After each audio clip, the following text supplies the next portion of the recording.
Hello, everyone. I'm Stephen Hardy, Editorial Director and Associate Publisher of Lightwave, and it's my pleasure to welcome you to today's Lightwave webcast, in which we'll discuss data center networking standards evolution, test, and validation challenges today and tomorrow. Our webinar today is sponsored by Keysight Technologies, whom we thank for the help in making today's event possible. So if it seems to you that the pace of Ethernet standardization has picked up, you're right, it has. And with the Beyond 400 Gigabit per second study group hoping to wrap up its work by the end of this year, there's certainly more on the way. And of course, it's not just the IEEE standards that affect the space. We have the OIF implementation agreements and MSAs that also shape Ethernet technology development and deployment, including test and measurement.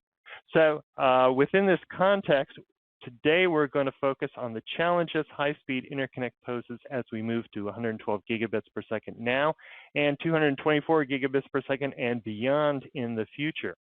We'll hear today from three experts in the field who include Dr. Hadrien Louchet, Networking Vertical Lead Data Center Solutions at Keysight. Hadrien received his master's degree from the École Centrale de Lyon in France and his PhD in electrical engineering from the Technical University Berlin in Germany. Before joining Keysight Technologies, Hadrien held several positions in the photonic design software industry. And at Keysight, he's been driving Layer 1 test solutions and the strategy for the datacom industry since 2017. We'll also hear from John Calvin, Strategic Planner and Datacom Technology Lead at Keysight. John has been bridging the measurement science gaps of emerging telecom and datacom development efforts for 20 years. He has chaired multiple physical layer interoperability working groups and is currently serving as a contributing member to the IEEE P802.3CK, OIF-CEI 112G, InfiniBand, and PCIe development efforts. John holds a BSEE from Washington State University and pursued graduate level studies in signal processing at Stanford University. And also we'll be hearing from Rich Mellitz, distinguished engineer at Samtec, where he supports interconnect signal integrity and industry standards. Prior to this, he was a principal engineer in the platform engineering group at Intel. Rich has been a key contributor for the channel sections IEEE 802.3 backplane and cabling standards and for the time domain ISI and return loss standards for IEEE 802.3 Ethernet. Richard holds many patents in interconnect, signal integrity, design and test, and he has delivered numerous signal integrity papers at electronic industry design conferences. Now, before I turn things over to our speakers, let me quickly review our webcast setup for those of you who are joining us for the first time or the first time in a long time. I'll start with the Ask a Question box that you should see near the slide area. I invite you to feel free to use this to ask questions at any time during the event today. To submit a question, just click in the box, type in your question, and hit the send button. Our three speakers will address your questions after all of the presentations have concluded, so at the end of today's program. Now, in the event you run into a technical problem during the presentations, you can call for help via the Q&A tool as well. Just describe your problem, hit the question submission button, and Shannon, who's today's webcast technician, will be happy to help you out. Next, if you know of someone who might benefit from seeing this webcast, or you just want to revisit the presentation yourself, the event will be available on demand from our webcast archive for the next several months. We'll send you an email with a link to the archive sometime in the next day or so that you should feel free to forward to your coworkers. And the archive version of the webcast will be accessible from the Lightwave website at www.lightwaveonline.com. Just look for the word webcast above the main navigation bar, click on that. Find this webcast on the list of webcasts that you'll be presented with, click on the title, and then click either onto register or view presentations, and you'll be in. Now, if you want copies of today's slides, you'll be able to find those behind the Event Resources tab you should see on your screens right below the Ask a Question box. Just click on the tab to reveal the slides. And finally, if you'd like a certificate of attendance, perhaps for continuing education purposes, hang on until the end of the event, and I'll let you know how to get your hands on one. And with that, let's begin, starting with John Calvin, who, as I mentioned, is a strategic planner and datacom technology lead at Keysight. John, go ahead. All right, thanks, Stephen. I wanted to thank Lightwave for hosting us as we bring these new insights towards supporting 100 gig and higher speeds to our designer community. I'll start off with a discussion of the structure of this presentation, some key takeaways, then transition over to Rich and Hadrien, who will share with us everything we need to know about successfully testing 100 gig per second silicon.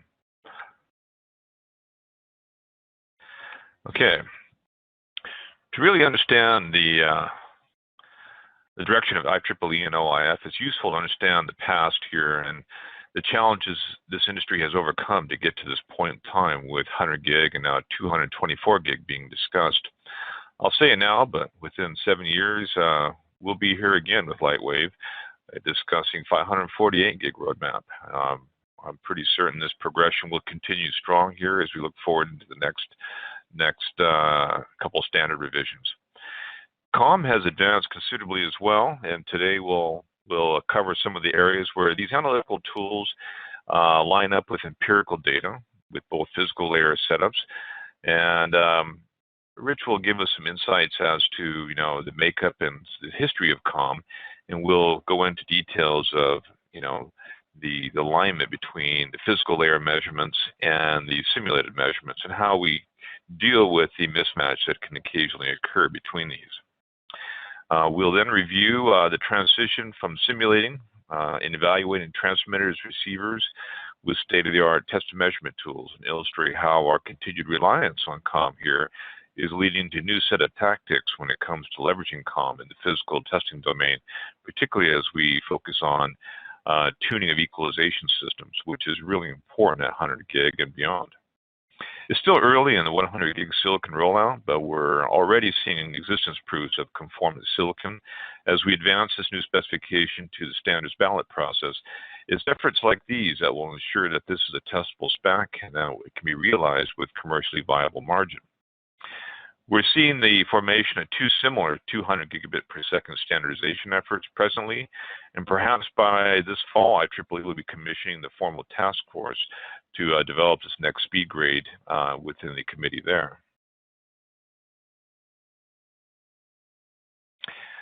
Let's start with a discussion at the beginning of our PAM4 specs. And in the early days, the .3 BJ specification introduced, amongst other things, the 13.58 gigabaud KP4 PAM4 standard. It was originally an accommodation for deployed KR backplanes, which could not have or didn't have the bandwidth to migrate from 10 gigabits per second to 25 gigabits per second NRZ.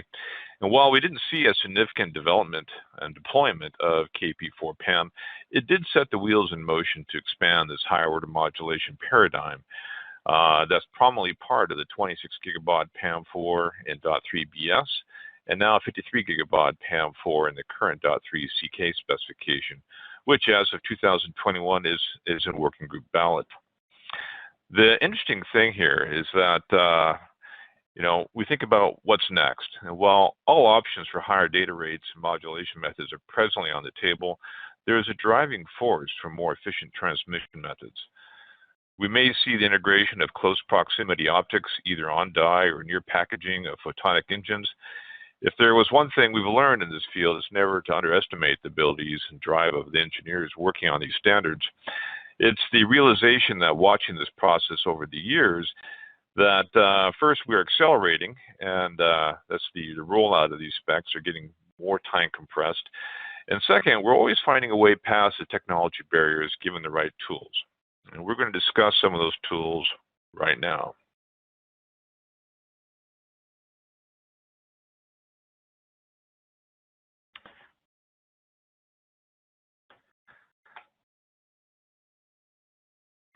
The higher order modulation found in contemporary designs places us closer to the Shannon limits, and contending with random noise components is now something that is become integral to overall design. Random errors will occur with an error rate of approximately 10 to the minus fourth, and these occurrences are now mitigated through extensive forward error correction or FEC engines, which correct the error rate down to 10 to the minus 13 or below, and which is where it's needed for data center applications. As long as the errors follow a Poisson distribution, the FEC engine is capable of operating. And it's not uncommon to find other sources of errors entering into the system, whether it's from coupled energy or from equalizer systems being mistuned and injecting bursts of errors. These sorts of error sources have significant impact to overall error rate and system margins, and finding them can be an adventure. The process of cross-triggering a FEC error analyzer with an oscilloscope offers one of the few insights into the source of these physical layer errors. A TX FFE, CDR, and reference receiver equalizer all need to work in concert to form a channel correcting compound filter system. To achieve vertical eye closure targets over even a moderate channel requires a deliberate optimization of this compound filter, and solutions to this are based on a pulse response analysis and various approaches to finding the optimum equalizer coefficients, which give us the required vertical eye closure and eye width. This illustration here is a block diagram from our Keysight DCA N1000A, which is a workhorse of the standard's early conformal efforts now and to the foreseeable future as well.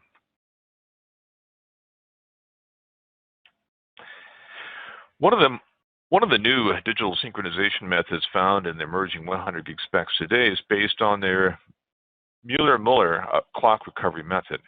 Here, the leading phase of the main cursor is extracted in a way that offers the DFE the highest effective operating gain and greatly improves the cursor cancellation ability in the DFE equalizer. These figures show the result after a grid search for the TX FFE first post cursor and CTLE settings that yield the best VEC with sufficient eye height. In closer examination of the final set of optimized filter coefficients, we see that we need enough negative TX FFE precursors to allow the Mueller-Muller criteria to select a point that minimizes the pre and post cursor ISI. There are many TX FFE settings that could achieve the above criteria, but the optimum one had a little extra preemphasis that allowed for a smaller CTLE setting, and the optimum combination left the pulse response with only a minimal overshoot on the post cursor side. Once there is enough CTLE to allow the DFE to fully equalize the post cursors without hitting the tap limits, the best solution allows the DFE to take care of the rest. And this kind of illustrates that you cannot tune and optimize these filters at local levels of isolation. You have to tune them in concert with full knowledge that the other filters upstream or a DFE might be downstream.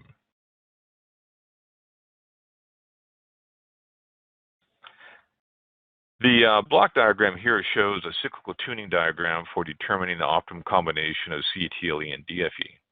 In this example plot on the below here, we see these little jagged lines that represent the coefficients that are used for the CTLE gain stages. It's a 2 gain stage CTLE. So we cycle through all the different gain stages, GDC and GDC2, in the orange and the gray step functions that you see here.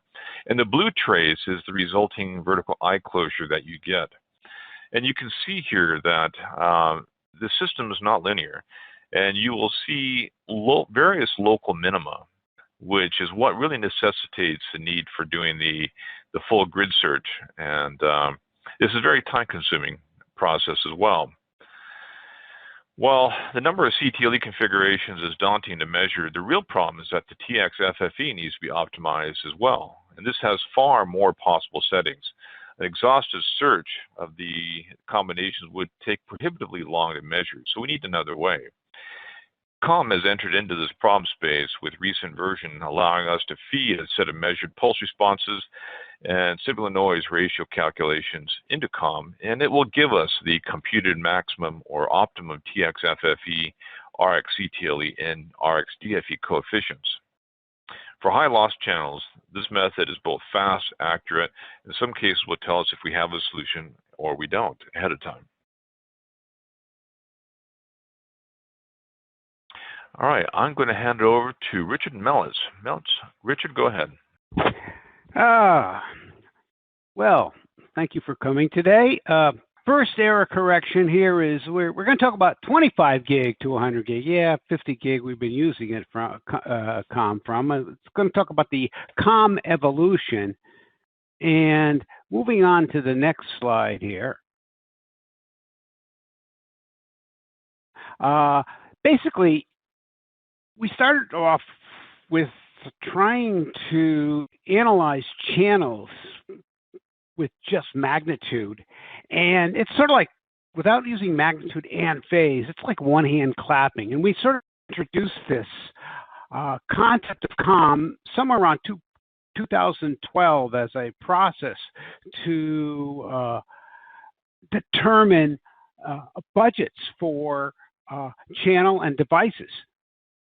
And the thing that we noticed there was that we really wanted to have a method that was very well defined, at least mathematically, so that anybody could reproduce it. Right now, COM is embodied in an example of MATLAB code, but the specific equations are captured in Annex 93 of 802.3.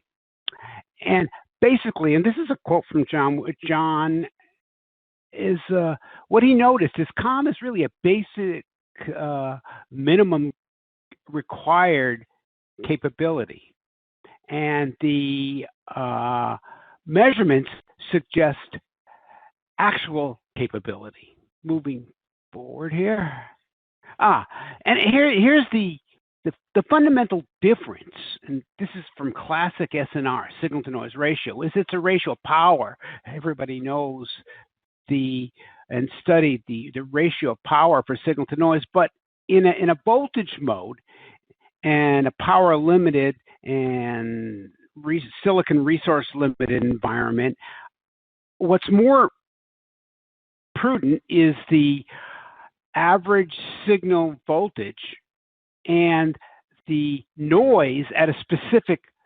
bit error ratio, a specific probability.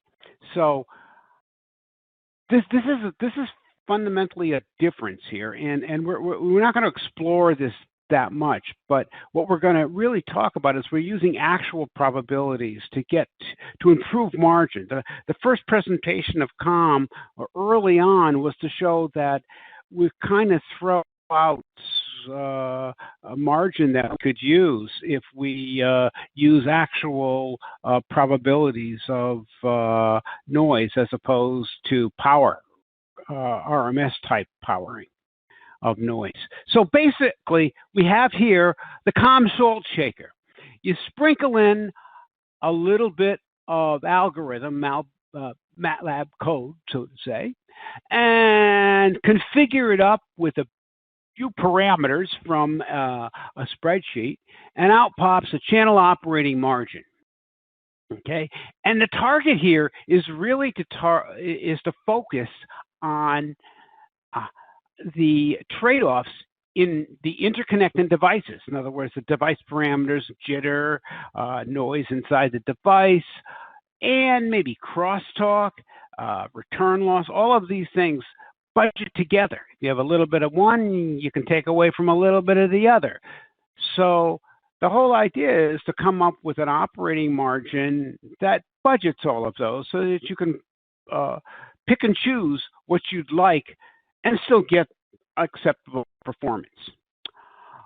I'm going to spend a little bit of time right here, but this is the basic model that we're talking about. And it sort of evolves over time. And, you know, the basic concept is you have a transmitter equalization, a reference package, and a receiver equalization. And some of these things are referred to the actual transmitter. A good example is the ADD and Sigma RJ and SNDR are actually transmitter functions that have concept of the channel imbued in it.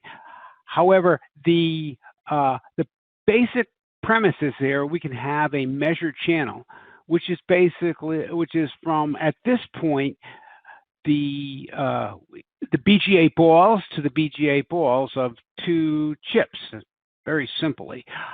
And then we have to add reference packages in here. The basis for all of this is a pulse response. And if we put a pulse response into the beginning of the channel, we can then compute the voltage transfer function of the entire path here to what would be inside of a receiver and compute a cumulative distribution function, which folks might know as a bathtub curve, and do that for the number of eyes associated with the modulation. And when that reaches when those distribution functions reach a certain limit, error probability, the voltage that's associated with that is and the ratio of that to the amount of signal that's transmitted is really what COM is. And one of the things to notice here is that the whole dependence on pulse. If I follow this all the way through, I end up with a pulse that's more or less filtered as it moves down the channel. The difference right now in the latest versions of COM is that you could inject that pulse into the end of where the receiver package is, so that if you physically could measure at the end of where a receiver package was, or even anywhere in that chain, you could then put that into the COM MATLAB code and then compute all of the equalization settings and what the expected COM would be moving forward. So I think it's really important to understand that we're talking about computing inside of what might be a die or silicon or a semiconductor. And what is actually measured is what one might view as what's on a board. Maybe a pad where a BGA might land to another pad where a BGA might land. But it's really required to do a computation on the whole process here. However, what's measured is TP0 to TP5, which is BGA to BGA. So there's been a number of changes from 25 gigabits then to 200. And the loss is somewhat constant at the baud at the Nyquist frequency, about 35 dB plus or minus. And what changes is the material and cabling requirements, things that you can buy, improvements in material, improvements in manufacturing. So basically, if you just take a cable, for example, we move from 25 gigabits at 5 meters to at 200 gigabits, probably about 1 meter of cable, which isn't too much difference in terms of the actual loss. If there was only one impairment with ideal transmission line loss, there would be only the small effect of increasing data rate. In other words, if you have no noise and everything is the same, there really isn't much difference. So NRZ is always the best choice if you have low SNR. If you don't have any bandwidth limitations, there's no doubt about it, NRZ is the way to go. The problem is the real world does have bandwidth limitations. We have power that we have to consider. We can improve bandwidth by just sprinkling a little bit of power in there, sprinkling a little bit of complexity in terms of equalization. But those are the facts that we live with these various different data rates. They're not completely theoretical. They're based upon what can actually be implemented. And something that's interesting, from 25 gigabits to 100 gigabits a second,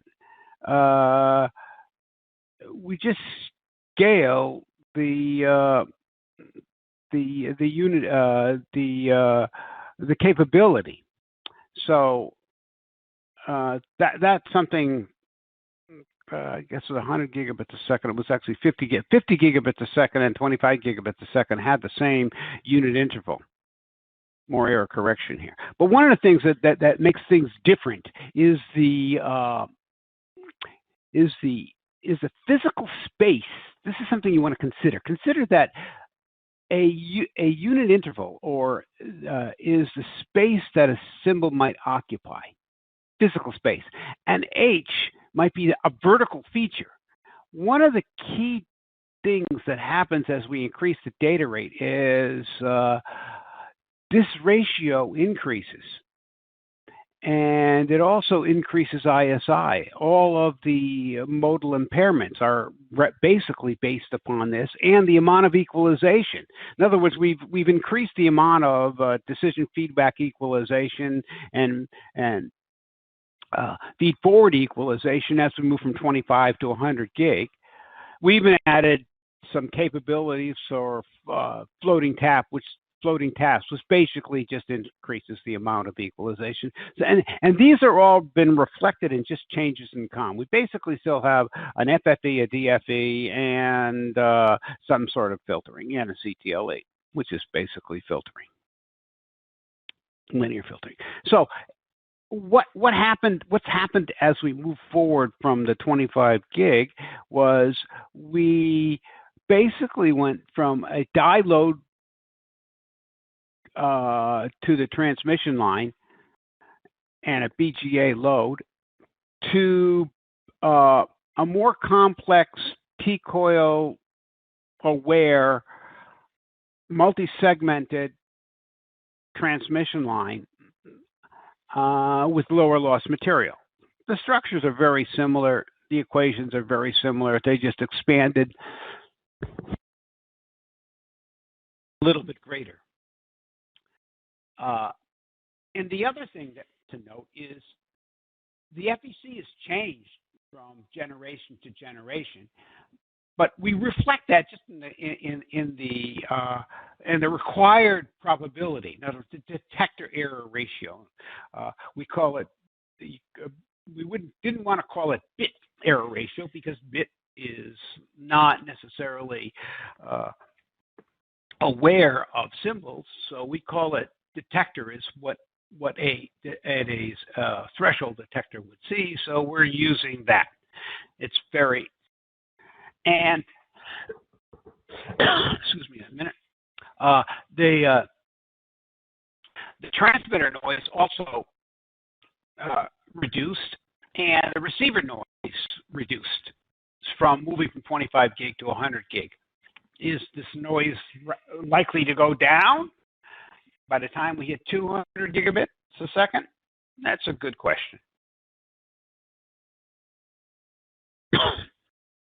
So you can use this for chip. You can use COM for chip module designs. Basically, the model is the same, which is we don't have a reference package here. So we do have a TP0. We don't have a TP5. We have a TP1A, and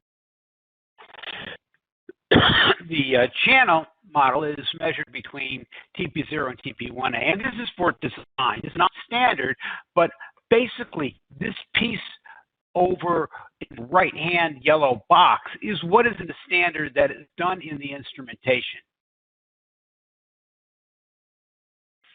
And we can compute this and compare this to what we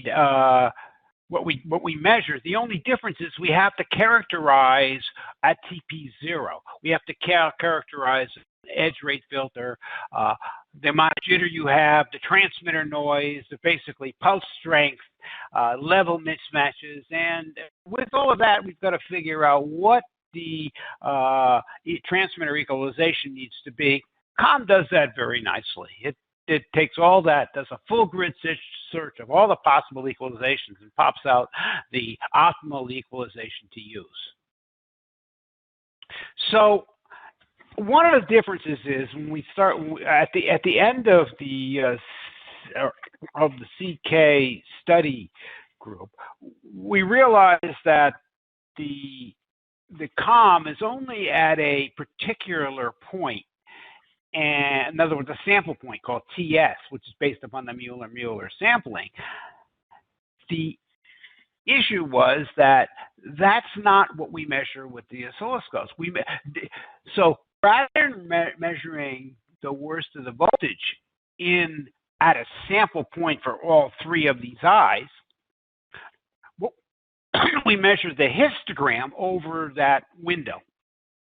And that histogram turns into a cumulative distribution function, very similar to what we use in many of the COM computations. Very, very similar. The only difference is the histograms are slightly different.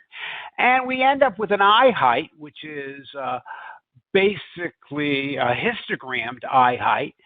And it turns out that it's a CDF. And those high heights are basically in relationship to the what you might call the available signal, which is related to the levels that we end up actually getting. So we end up having a vertical eye closing is the specification. It's a dB ratio of that signal to the eye height, which is basically complementary to COM because it's complementary to the noise. So another way to look at this is the COM and vertical eye closure are related through a complementary logarithmic function or exponential function, 1 minus 10 to the minus COM over 20, and COM is really the complementary function to that. It's just for your reference, a 3 dB COM is about 10.7 dB of VEC. Moving forward here, I think this is where John comes in, and he's going to talk a little bit about how to measure and from modeling to measuring. Very good. John. Thank you, Rich. Thank you. All right. Let's take a look at some of the instruments that we use here. And there's a couple of topics on the way to 100 gig that we ought to discuss that focus on the instruments. Understanding the instrument noise floor. Make sure I'm on the right slide here. There we go. The instrument noise floor and fidelity offer key aspects ensuring you get reasonable 100 gig and 200 gig measurements. The DCA platform on the right here is the undisputed king of communication systems characterization, and I always advise people that if they're building a 100 gig data sheet, they should be using the DCA.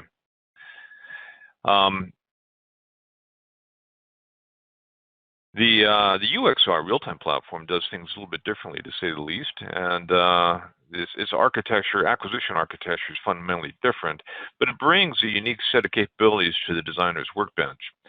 The bandwidth of these systems have achieved rough technical parity with just a small differences to account for, and the real benefits of a real-time system centers around flexible software and DSP-based clock recovery methods, and error detection as well, which is effective up to 226 gigabits per second. We also do wideband phase noise analysis on the real-time platform. So we have instruments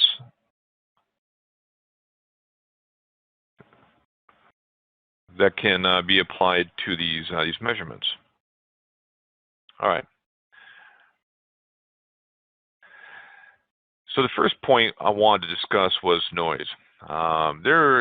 Noise performance of the DCA is well below the .3 CK input referred noise floor, and this is a parameter that's dictated in the specification by a term called eta 0. Eta 0 is basically a modeling floor here for noise and instrumentation. It's described as 4.1 e to the minus 8 volts squared per gigahertz. If you look at that over the nominal 40 gigahertz of bandwidth that we test with, this translates to about 1.28 millivolts RMS of noise. So you dial your instrument up to 40 gigahertz, you look at a flat line, so you terminate the front end, look at the line, and you want to see about 1.28 millivolts of RMS noise in order to match the noise expectations that have been dialed into the simulation environment in COM, and also the spec process as well. In this case here, the DCA has to insert random noise, and we do this digitally by injecting the noise in there. You can allow the user to specify as much noise or the noise target that they want to reach. This is the benefit of an equivalent time-based system, is that we have to add noise to reach these objectives. Now, if you look at a real-time system, it's a little bit different. A UXR real-time system handles noise, conforms to eta 0, Depending on your signal level, the amplitude scenarios that we typically see in 802.3 CK, the real-time instrument exceeds input referred noise floor specification. So in these cases here, we have to digitally RSS out instrument contributed noises, again, to hit the 4.1 e to the minus 8th volts squared per gigahertz. This illustration shows a couple of the boxes here where we actually allow the user to go in and back out the noise contributions in the signal. Okay. What's allowed in terms of equalization for the various test points and measurement methods can be a little confusing. The best thing to remember is that if a measurement has a VEC evaluation, you're going to need to apply the three filter chain of a TX-FFE, the RX-CTLE, and the RX-DFE to the fullest extent. You need to tune those up in order to achieve your VEC targets. And in the cases where you're looking at some nominal channel, this tuning process can be a little bit complex. If your end goal is 12-edge jitter operations, then only the TX-FFE is optimized for those classes of measurements. And that's not a walk in the park either. Some of the TX-FFE optimizations required to hit things like JRMS, J3U, J4U, or EOJ, again, could take a little bit of deliberate effort, and COM, again, plays a role in these sorts of tuning exercises. When it comes to jitter measurements, it's got to be noted that in most cases, there's going to be complete eye closure. The eye illustrates, this eye here illustrates a nominal set of TP0V operating conditions where DDJ overwhelms the signal. And the jitter tools in place for .3CK support do not require an open eye to function normally. Only TX-FFE optimization is permitted for these sorts of operations. And if you have a short channel, you can typically adjust your TX-FFE to get a nominally open eye, as is suggested here. But in other cases, if you're looking at the jitter calculations at the end of, say, a 16 dB channel, which can occur in .3CK, then your eye will be completely closed.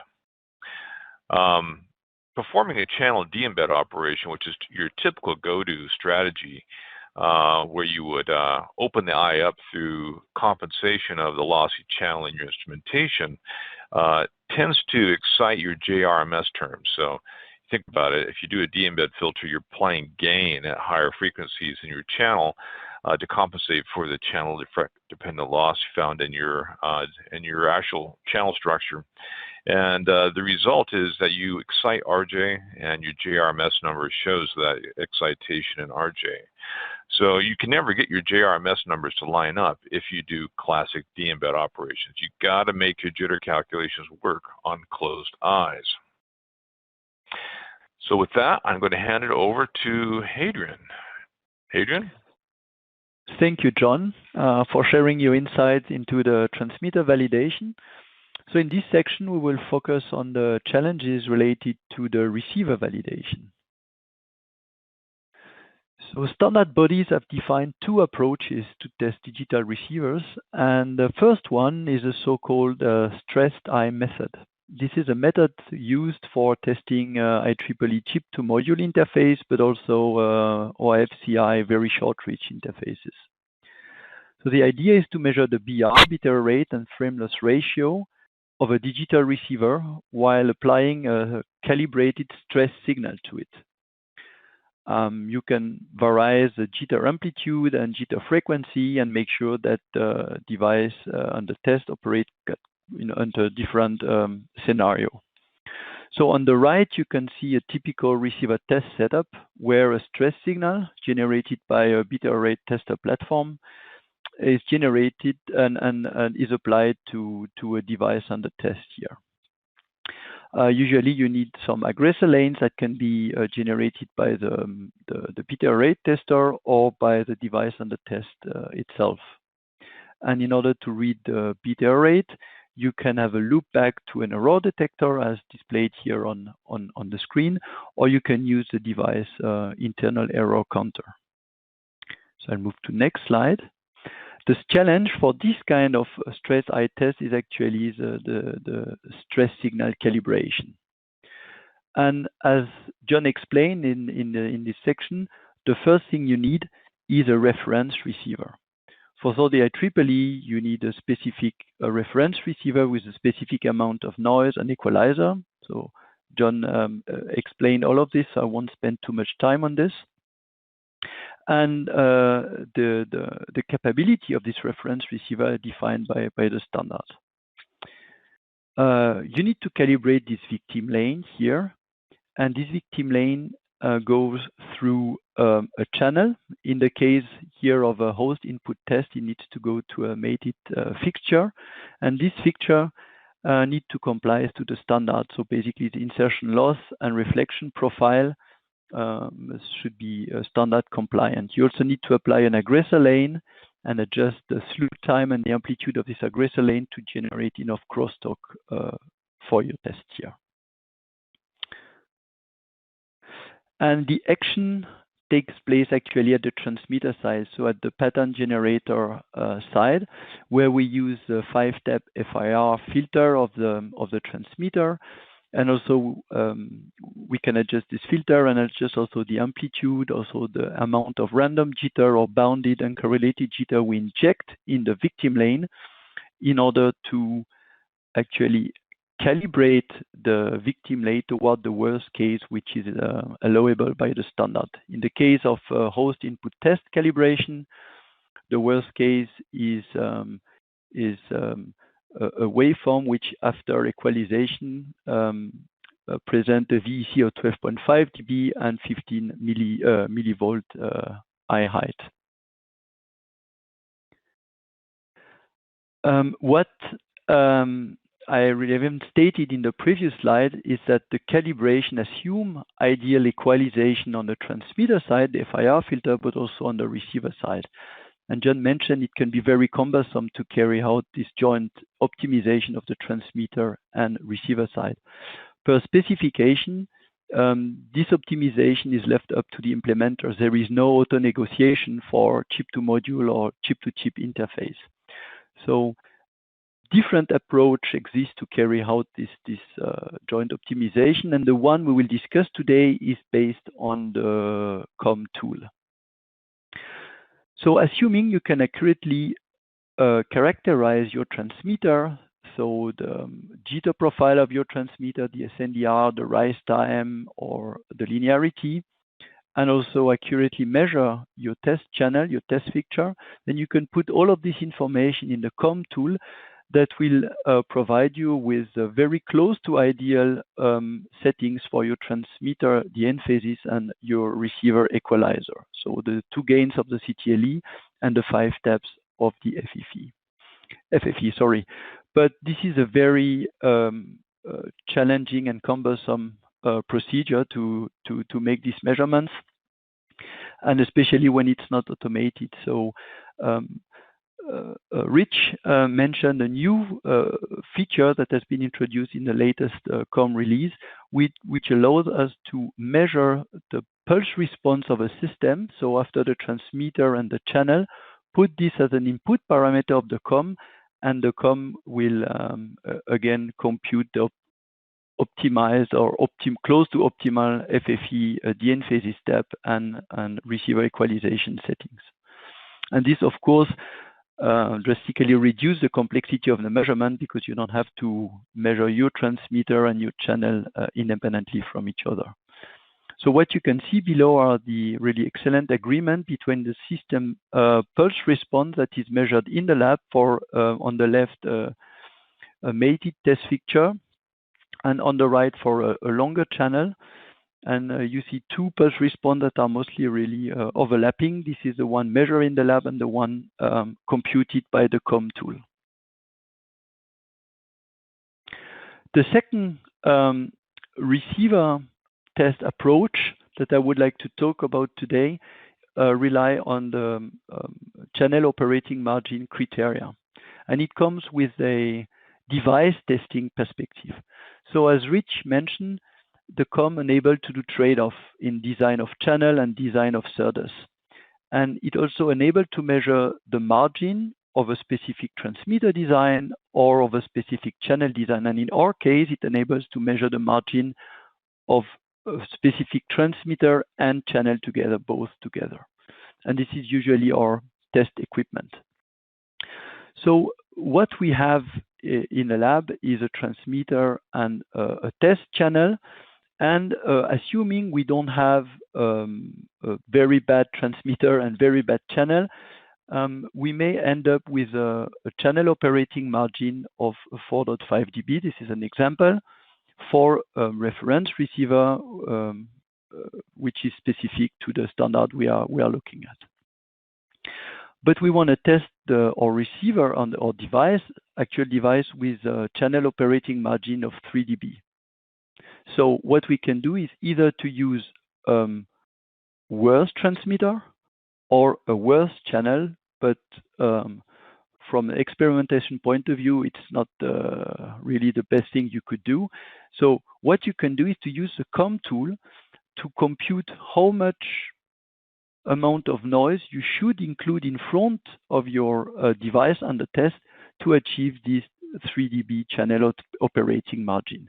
And this amount of broadband noise that you inject in front of your receiver accounts for all the residual ISI, crosstalks, reflection, or anything that not be compensated by your receiver. So basically, it does not really matter if you inject uncompensable crosstalk or white noise. This will be the same impact on the receiver.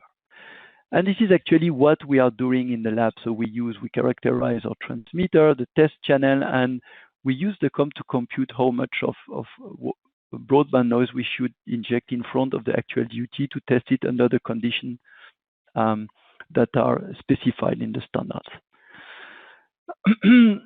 So purpose of this slide is to describe a step-by-step receiver test procedure based on the channel operating margin approach.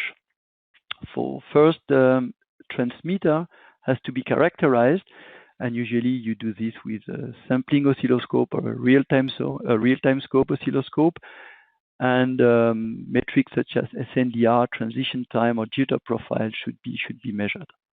The second step is to measure the actual test channel.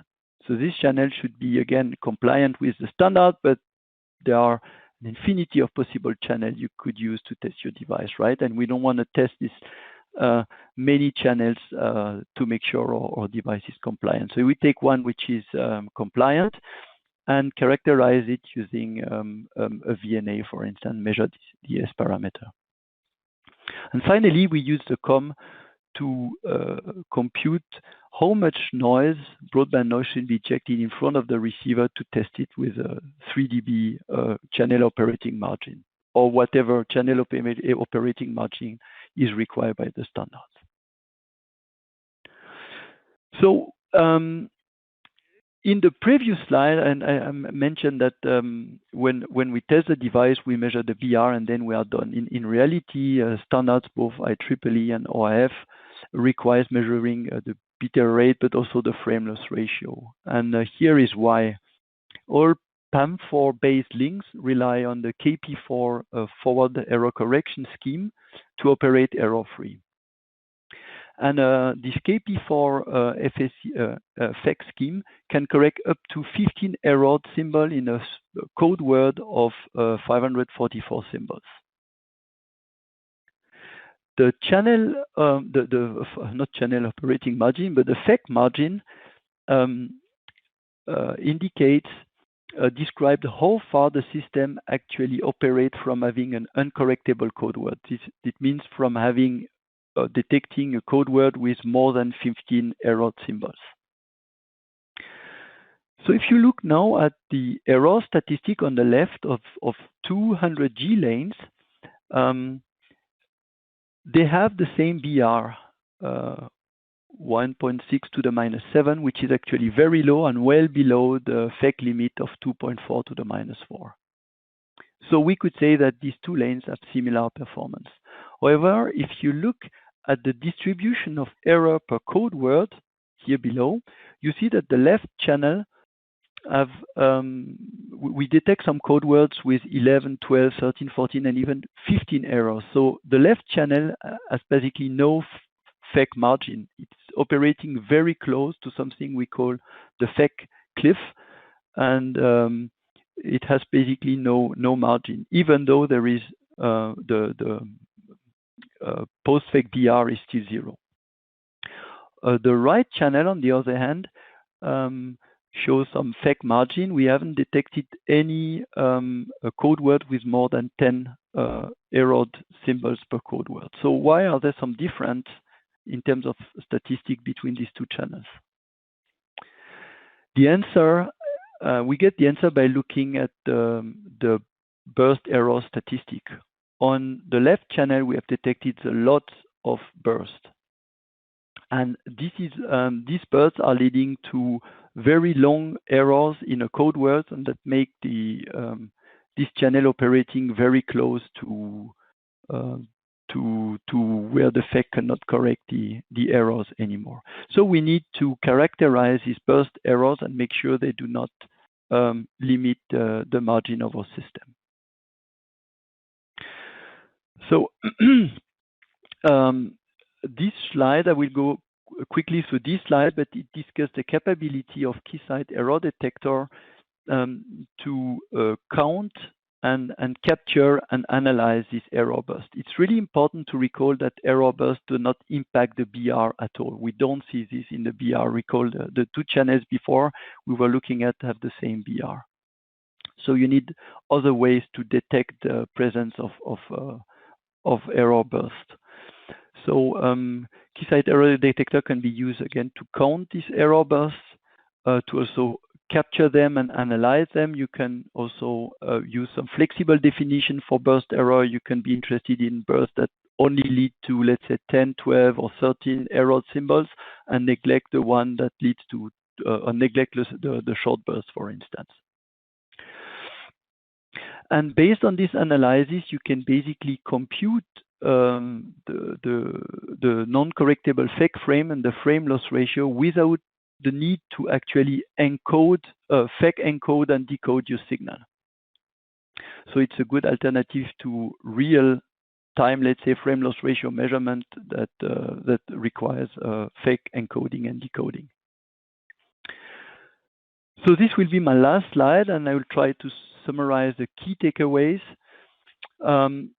First of all, the 802.3ck working group did a great job on reconciling simulation results and lab measurements. And this is really a big step toward reliable specs for 100G serial interfaces. So I think it's worth mentioning here.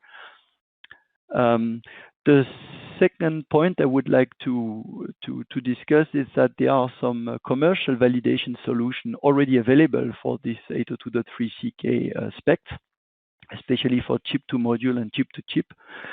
This solution includes some software that automated the test to accelerate the validation phase and also ensure measurement repeatability. And this solution also offers some flexibility to test beyond the standard, for instance, for design debug purposes, or even to address early specs of InfiniBand and 112G CI. So with this, I will hand over to Rich and John for the final discussion. All right, thank you, Hadrien. So this is a slide that I put together for DesignCon, and you know, it really talks about some of the landscape ahead of us here as we look at 200 gigabits per second. And granted, it's still early, but you know, both projects have demands for higher and more efficient transmission to support an evolution towards 100 terabit switch chips. Signaling density, power constraints, latency considerations are all being carefully examined to determine the technical and best commercial path forward. And it's also possible that the OIF and IEEE may diverge at this point, which traditionally they've been kind of in lockstep. But it's still too early to say if there's any clear indication. The requirements will emerge into the different working groups for the Beyond 400 working group, as well as the 224 gig working activities in OIF. Channel balance is a significant concern, and one of the main reasons why higher order modulation like PAM6 or PAM8 have been discussed. There is, however, a corresponding increase in modulation error probability, which higher order modulation produces and requires either shorter channels or higher effect gain. And the higher effect gain can impact latency, so you see it's a precarious balancing act and makes one long for the days of NRZ signaling. As a kind of an existence proof, well, we have a well-equalized 224 gig signal shown here, and it's a great illustration of where we'll be in a couple of years as the industry settles, if the industry settles on a PAM4 signaling scheme. This is illustrated on a 113 gigahertz UXR real-time instrument with onboard error detection and clock recovery. And we're showing a symbol error rate of 0 in this case here. It's actually a remarkably well-behaved signal. And the DSP clock recovery is performing flawlessly to synchronize for these higher speed signals. And until physical layer clock recoveries and circuitries becomes available, the real-time platform is really the go-to system for these sorts of analysis activities. Very good. Well, I think we're going to, next slide here, I'll hand over to Richard for things that he would consider as we go to 224 gig. Things to consider. Okay, well, you can read all this stuff, but here, 85 picoseconds per inch to 100 and maybe 50 picoseconds per inch. That's about the velocity of propagation of electrical signal through an interconnect. It's going to be somewhere around there. 25, think about not in terms of frequency. Yeah, we can think of frequency in a minute, but just to consider that we were sitting at somewhat south of 40 picoseconds for a unit interval, and then we moved down to 20 picos, south of 20 picoseconds, at 200 or thereabouts, we're at south of 10 picoseconds. Picoseconds. Remember, I just told you how fast it takes electrical signals to propagate. And consider the lambda that I was talking about the amount of space that was consumed, that signals consume a single signal would consume. There's kind of a need to have data above 100 gigahertz. And the only question there is that how much data do we want to ignore and how much data do we want to invent? Okay, if we can make measurements above 100 gigahertz, we don't have to invent anything or ignore anything. If we go below that, we have to start to invent data to be able to produce what we think good performance would be.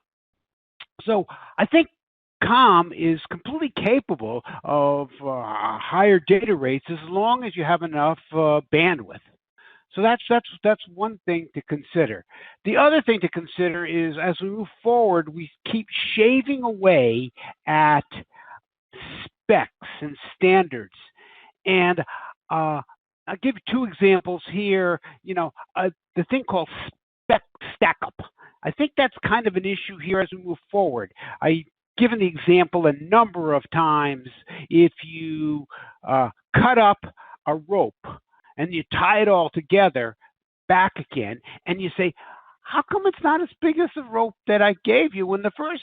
Well, there's margin that accumulates. Well, if you let this stuff go uncontrollably out of for standards, you end up with the scenario of the bumblebees can't fly. And I guess we have to address that moving forward, and we have to address it and look at it closer for 224. And metrics that only do half of the data, in other words, like one hand clapping, ICN, ILN, FOM, ILD, all of these, which are basically don't consider phase and only consider magnitude, kind of wane as you go up towards the higher frequencies. So what's clear to me is that both instrumentation and computation and also analysis and performance need to be considered above 100 gigahertz. What we ignore up there, what we make up there, what we predict up there, that's going to be the challenge of the future. So with that, thank you. And thank you, Rich. With that, it's now time for questions. As a reminder, if you have one, all you need to do is click in the Q&A submission box, the Ask a Question box you should see in the bottom left-hand corner of your screen. Type in your question and hit the submission button, which I see a few people have done already. Let's start with this one for you, John. Someone wants to know, what are the technical roadblocks towards reaching 224 gigabits per second? Yeah, so Stephen, I think Rich did a pretty good job of describing some of the challenges going to the next speed grade here, and I'll summarize what he said by asserting, you know, this is not a case where you can simply move the baud rate to the next set of numbers here, and 53 gigabaud to 106 gigabaud, and expect all the jitter numbers and all the other numbers to follow suit. This is the case of cutting up the rope again. And I think technically there's a way forward. We see it in the laboratory now, and there are instrument grade solutions that run just fine at these speeds today. And the real challenge is to project this into a commercially viable strategy here for silicon. I think the real decision here is at a business level. Companies need to understand where they stand on the power spectrum and power requirements. There's a key number here in picojoules per bit that people keep coming back to. The length of the transmission line that we connect either to a modular design or onboard optics or some hybrid solution. Those are not so technical. Those are business issues that have to be overcome. And the industry right now is working on these issues as we speak. So when it comes down to technical issues, you know, I think that if someone said we have to go at 224 gigabits per second over a 2-meter cable, I would say, yeah, it might be impossible. But in terms of more conventional lengths and reaches that we typically see in these applications, I think 224 gig for short reach is definitely achievable today. And we'll see the standards formalize this here in the next year and a half. Very good. Again, if you have a question, now's the time to ask it. We'll try to squeeze in a few more with your patience. Just click in the Ask a Question box, type in your question, and hit the submission button. Rich, here's a question for you. Someone wants to know if you can envision a 500 gigabit per second interface in the next 10 years. And if yes, is it going to take 10 years or is it going to take less? Interesting question. I asked a similar question in 1977. I asked, when I was working at Digital Equipment Corporation, we were doing analog disc design, and the most senior engineer there, the what they call consulting engineer at the time, we were working on 1 megahertz. And I said, hey, you know, you guys, we're looking in the future at 10 megahertz. And do you think we'll ever get to a higher speed than 10 megahertz? And he said, well, I think you'll retire before we run out of that type of, we run out of bandwidth there. If there's a need, it'll happen. So if there's a need in the data center, absolutely we'll hit 500 gigabits a second. Thank you. Very good. And let's see, let's squeeze in one more question. This one's for you, Hadrien. Someone wants to know, how do you get insights into FEC issues with current tools? Can I see a FEC error? Oh, can you see a FEC error? So there have been a steady improvement in the layer 1 tools to handle FEC errors. So as I mentioned in this presentation, there is a way to count FEC errors. There is a way to detect and analyze on the logical level, so you can capture a burst error and capture a FEC error as well, and see the corresponding logical pattern. And now we have introduced a new solution which combine an error detector or a protocol analyzer that detects these FEC errors, but together with a real-time scope, you can even capture and analyze the waveform, electrical or optical waveform that gives rise to this FEC error. So yes, you can see a fake error in an optical waveform, at least a waveform that will give rise to a fake error. Very good. And with that, we've come to the end of our program today. If we didn't get a chance to answer your question just now, and I know we had a few left in the queue, or perhaps you're watching this on demand, you can reach our speakers at the email addresses that you should see here on your screen. Meanwhile, you might want to take advantage of this final opportunity to download a copy of today's slides. You'll find them under the Event Resources tab. As I mentioned at the start of the event, this session will be archived for future access, which should take place in about 24 hours. You'll receive an email with a link to the archive that you should feel free to pass around to your coworkers. And you'll also be able to find the archived version of the webcast on Lightwave's website at www.lightwaveonline.com. Now, if you're looking for a certificate of attendance, please hang on until you see the thank you screen, and your certificate will be emailed to you automatically. Finally, I'd like to thank Hadrien, John, and Rich for sharing their expertise, Keysight Technologies for the help in making today's event possible, and of course, you and our audience for attending. I hope you'll join us for our next Lightwave webcast, which will take place next Wednesday, September 29th. I'll be back at that time to moderate a discussion that will help you to be ready for modern network builds with ribbon fiber. Until then, goodbye, and have a great rest of your week.